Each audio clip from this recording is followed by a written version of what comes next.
What's up everyone, DSP here, and welcome to the December 9th, 2010 edition of Ask the King.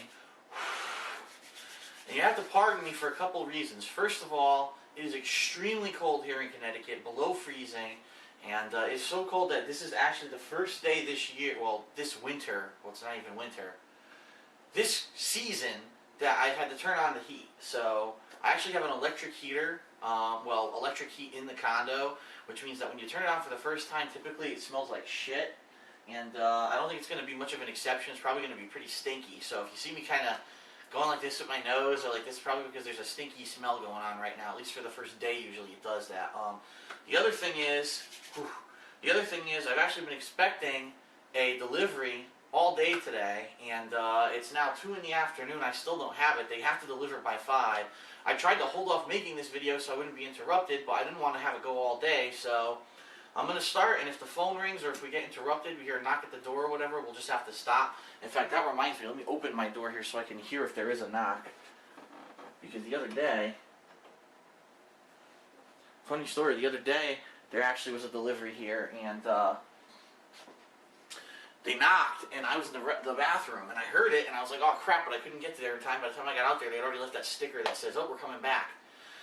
So that's why they're coming back today. So anyway, let's get right to it. Your questions.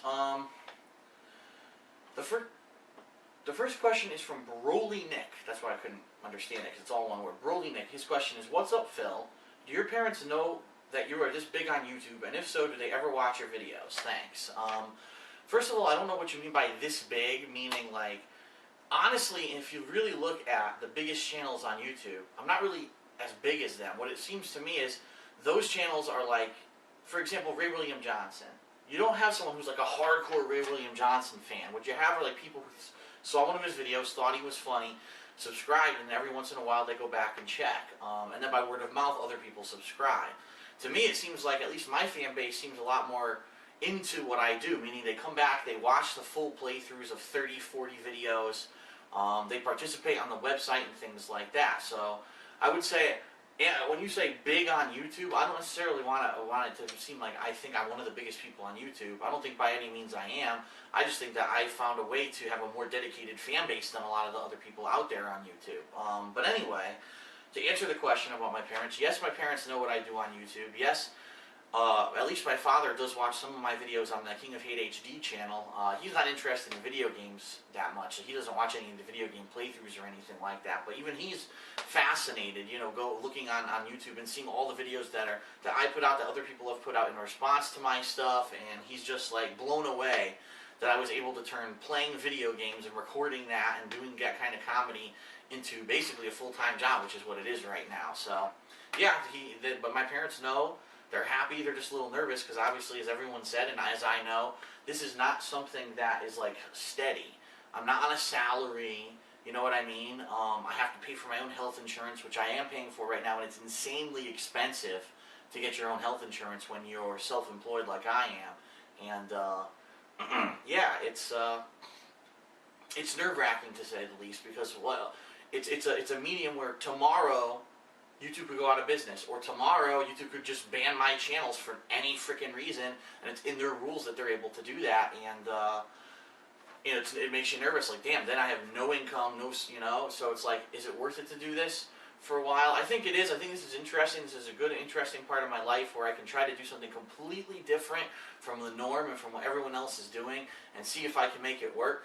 But yeah, my parents are happy for me, but they're also a little nervous. But they want to see me succeed. So you know, they're very happy that at least I had something to fall back on when I got laid off 2 months ago. I mean, imagine at the end of September if I had nothing.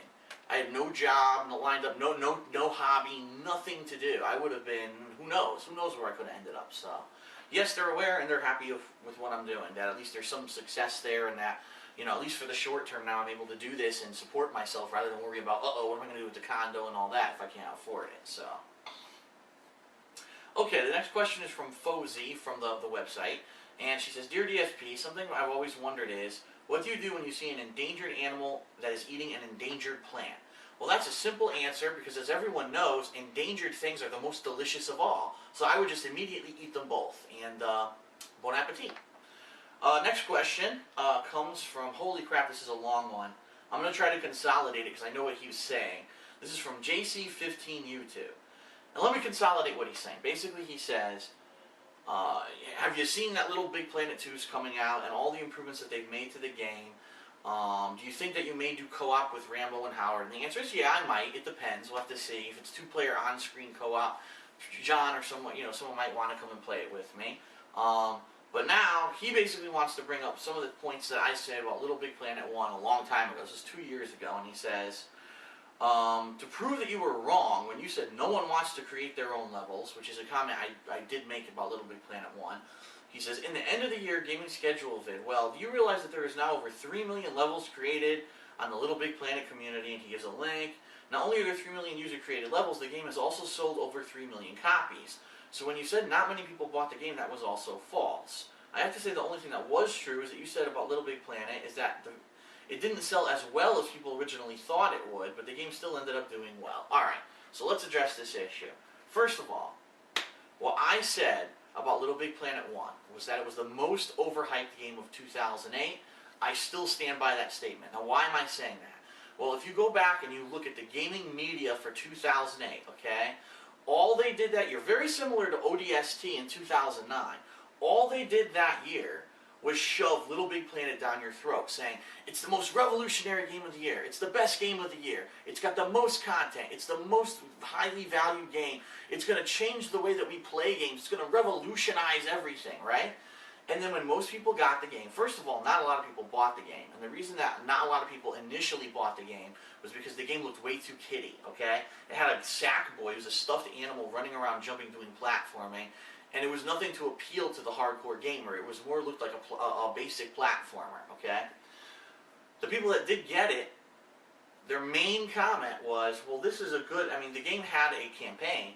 And I said, well, the campaign is pretty good, but there's not enough content here for $60. And really what it seemed like Media Molecule, who was the developer of the game, was relying on was that the gaming community was going to use their create-a-level tools to create user-created content, and therefore it would create replayability in the game and further content in the game that would make your $60 purchase more worth it.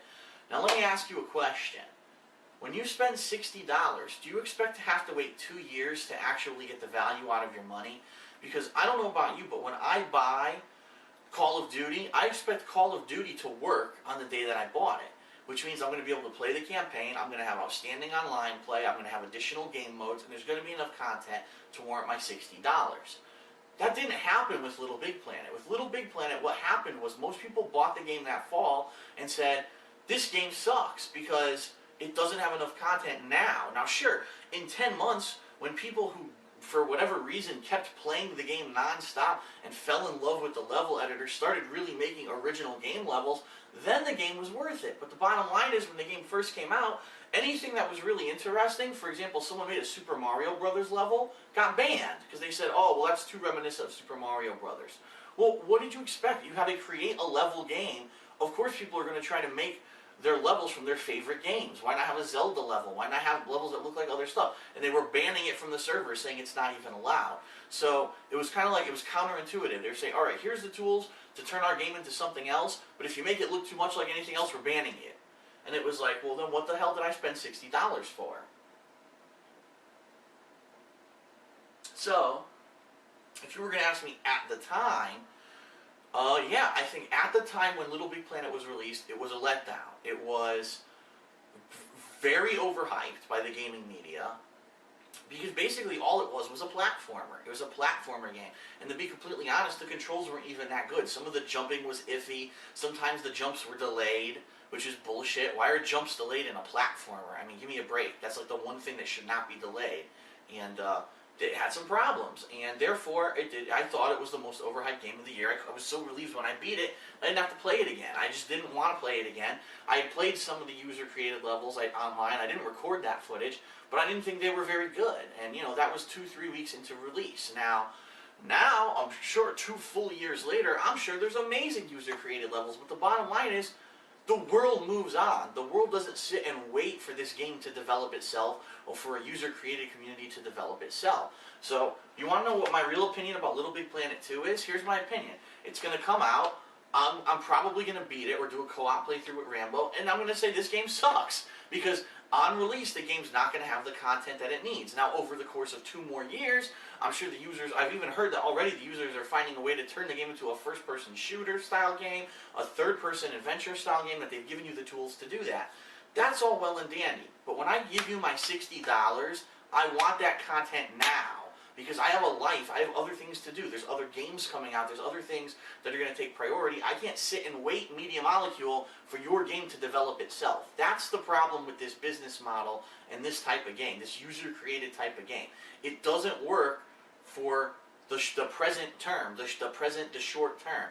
In the long run, sure, in 2 years, yeah, you'll get $60 worth of content. But for the person who doesn't have hours upon hours to dedicate themselves to develop a level, for the person who doesn't want to buy a game and have it sit on a shelf for a year and a half before there's worthy content to even play, the game's a failure. And that's really why the gaming media had the right idea, meaning, yeah, this is a revolutionary way, this is a new way to game, but they didn't understand that it doesn't fit the model of the common gamer. And that's why the game didn't sell as well as they thought it would, and that's why, even today, sure, it sold 3 million units. Do you really think Little Big Planet 2 is going to sell 3 million units when it comes out? Absolutely not. Because people know the model now. They know, okay, if I buy it now, I'm going to have to sit here and wait 10 months to get a worthy user-created level that I'm going to like. I'll buy the Game of the Year edition in a year when it's half price. And that's exactly what's going to happen. So that's even my recommendation to everyone. What's the point of rushing out and buying Little Big Planet 2? Wait for the Game of the Year edition, which will come out in a year, and then you'll have 10 times as much content for half the price. So anyway, interesting gaming model. I don't think it works. And in my opinion, like I said 2 years ago, I think it's lazy game development is what it is. When I spend my money, I expect that the content's going to be there. Here's what Media Molecule should really do, and this I know is going to freak some people out because some people don't want this to happen, but why not charge $30 for the game when it's new, and then say if you want to continue to play the game and use the user-created levels, it's $5 a month, okay? Because then I could spend $30, beat the campaign, wait a year, and then for 3 months, spend $15 more and play all the awesome user-created levels and say, okay, I got my $45 worth out of this game, rather than spending $60 and then sitting on the game for 2 years and not getting enough value out of it right away. That's the model that they should be using, but everyone's afraid that if they do that, now you're going to have subscription-based games like Call of Duty might say, oh, you paid $60 up front, plus play $5 a month to play it online, and people are afraid of that happening, and so therefore we're like, okay, we're going to shy away from that model for now. So it's a double-edged sword, it's a slippery slope, but I don't think, for present state what it is, I don't think Little Big Planet works. That's just my opinion as a hardcore gamer. Okay, the next question is from BigStar17, and he says, DSP, I've watched your Red Dead Redemption playthrough and it was amazing, but I have a question regarding the game developers Rockstar. On your top 10 worst gaming moments of 2009, you did say that the Grand Theft Auto DLC, the Lost in the Dam videos, were flagged by the company. For that point, you did say that you wouldn't buy any more of their games. But after playing Red Dead Redemption without much of flagging problems, has your opinion about Rockstar changed or not? I mean, no offense, I just want to know your opinion, blah, blah, blah, blah, blah. Alright, here's the thing. Last year, when I got flagged, okay, it wasn't by Rockstar, it was by Take-Two Interactive. At least that's what it said, okay? After going through what I went through this year with the false copyright flags from supposedly Ubisoft when it wasn't really them, some other companies who I got false claims from, and I got those cleared up. What I found is that really 99% of the time the claims that you see on YouTube have nothing to do with the real companies. It's a bunch of trolls who somehow find a way to falsify information, submit it to YouTube, and because YouTube's so bloated and so too big for their own britches, and because they have no customer support department, they just take it the benefit of the doubt, and instead of doing the research to figure out if it's a legit claim, they give you a copyright strike because they're afraid of getting sued. So, in my opinion, now being more educated, a year older and a year wiser, I really don't believe that the copyright strike against my channel for the Lost and Damned had anything to do with Take-Two or Rockstar. In fact, I disputed it early this year and it got cleared up. There was actually a copyright strike put against my Red Dead Redemption playthrough, and I did put a dispute against it and it got cleared up. So I really don't think it's them, Take-Two or Rockstar. I think it's just trolls having their way and YouTube basically being so fucking stupid that they just accept these, and rather than doing the due diligence and research, they give you a false copyright strike, which is absolutely ridiculous. It's bad business, it's lazy business, and it proves that they've grown too big for their own good, but it's just the way that the business it works right now, because they're the #1 video sharing website in the world. So it is what it is. If I think that there's a Rockstar game worth playing, like Red Dead Redemption, I'm going to play it. That doesn't mean I'm going to play every game from them, but if there's a worthy game, there's no reason for me not to play it. And in fact, Red Dead Redemption is one of my contenders for best game of 2010. And just think, if I didn't play it, it might be the game that I think, or at least is one of the best games of 2010, I would have never played it. And how would that be fair to give a game rankings where some of the best games weren't played simply because you were afraid you were going to get a copyright strike? So the bottom line is, I'm not really afraid anymore. I'm going to play whatever I want to play. And if I need to make a separate channel like I did with this game, then I will. But I'm really not afraid of getting copyright strikes anymore, because if I get one, I'm just going to dispute it, and chances are it'll get cleared up like it did with those. So, alright. Let's see here. Oh. Let's do this one first. This is a quick one. From Katana Kitten. The question is, if you have sex with a zombie, is that considered necrophilia? Actually, no, it's considered a nooner, a delicious afternoon delight, and I have no problems with it. Okay, the next question is about OnLive, the new console that everyone has been hearing about that is supposedly going to be released this month, although I haven't really seen it anywhere yet. Now, if you don't know too much about OnLive, what it is, it's a different business model than existing consoles. What it's going to do is allow you to basically get games on demand, meaning you can either rent a game for a certain amount of days, or you can decide to purchase the game, but you don't physically get the game. The game gets automatically streamed to your console, and you get to play it. So it's basically like an on-demand movie through your cable company right now, or through, say, Netflix, or one of these other companies that are going through Xbox or PS3 or the Wii right now. And so it's a totally different business model, because it's on-demand content. And I guess the question everyone's been asking me is, #1, what do I think? And #2, will I try it? #1, what do I think? I honestly think that if this works, and meaning if you can actually get the games in a reasonable amount of time, I think this business model will take over the current business model. I really do. Because take a look now. Even though, yeah, people are still buying DVDs, but look at the on-demand. I mean, Blockbuster Video is going out of business because everything now is on demand. You can get everything you want instantly over the internet or over your cable company's cable box. You don't need to go physically get the movie anymore. So it's going to be the same thing with games. It's going to be, if on release day I can get the game instantly, why would I drive to GameStop? Well, I don't care if I physically have the disc, as long as it works, and it works when I need it to work, I don't care. So the bottom line is, I think it's really interesting technology. I'm interested to see if it works. Now, some people said, are you going to get it? Well, the answer is, I'm not really keen on buying a console like right now, especially since really the games for it are games that are available already, or games I've already played. But I have some good news, and I'm not sure if this is a lock yet, but since I've announced my P.O. box being opened up at the post office this week, a fan contacted me and said, Phil, I've been using OnLive on my PC for years. Well, they've actually given me an OnLive console as part of the launch program. I'm not too interested in the console, but I would love to have you review the console, so can I send it to you as a donation? And I said, if it's possible to do it, and if it's, first of all, if it's a domestic console, if it's able to be transferred to me rather than only in his name, I said, absolutely, send it to me, and we'll do a review of it. We'll do it live, per se. We'll plug it in, we'll see how fast it downloads, we'll see if it works, and we'll go from there. So, could be pretty interesting to see what happens if we get our hands on an OnLive console. I'll let you know if I get it in the future, and we'll go from there. So, well, let's actually split this. I don't want to go too long on part 1. I've got a bunch of questions for part 2 saved up. So we'll be coming back with part 2 of Ask the King.